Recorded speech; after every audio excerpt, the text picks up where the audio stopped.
My name is Frank Belder from Mayfair Games, and today at Catan 2016, we would like to introduce you to one of our new games, Isle of Skye.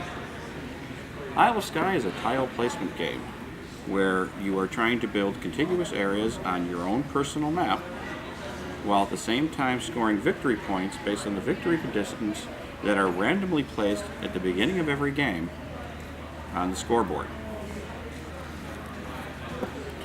The game each round is divided into 6 phases. The first phase is the payout phase.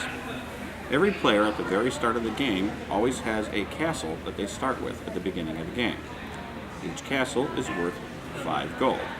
So each player in this particular game would receive 5 gold.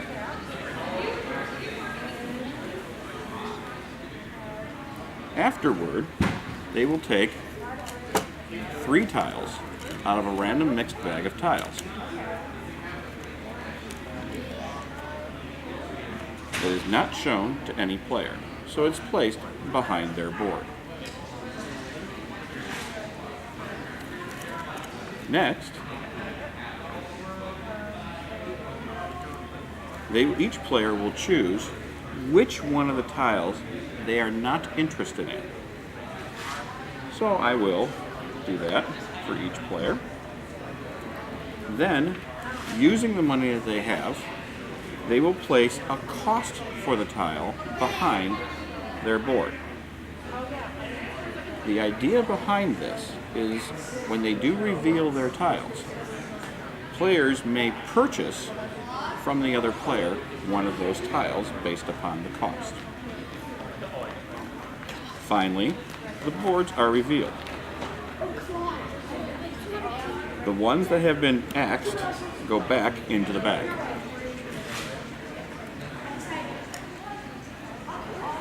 If one player at this point wants to purchase another tile from another player, they may do so at the cost as long as that they have money to do so. If they don't have any money to do so, obviously they cannot take the tile. Any tiles that are not paid for or not bought will cost the player that actually put that cost down the money that they put behind there. So in this particular case, both players didn't buy anything from each other, but put all their money behind the tiles, and therefore they now lose all of that money. Finally, they get to place their tiles. And when they place their tiles, it is simply placed on the board as long as it has some contiguous area. Planes go to planes. And it can be oriented in any way. This would not be a legal placement right here, as this is a mountainous area connected directly to a plains area. Roads, although they help, do not have to be connected. Oops, sorry, let's go over here. Same thing with this player.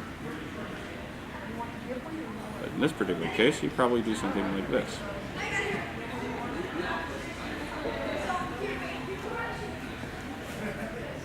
Finally, a scoring would result. In this particular case, in this game, on the first round, we see the letter A. This means that the victory condition of A plays. In other words, for every sheep, cow, for every sheep or cow, we will get 1 victory point. In this particular, that has at least 1 farm.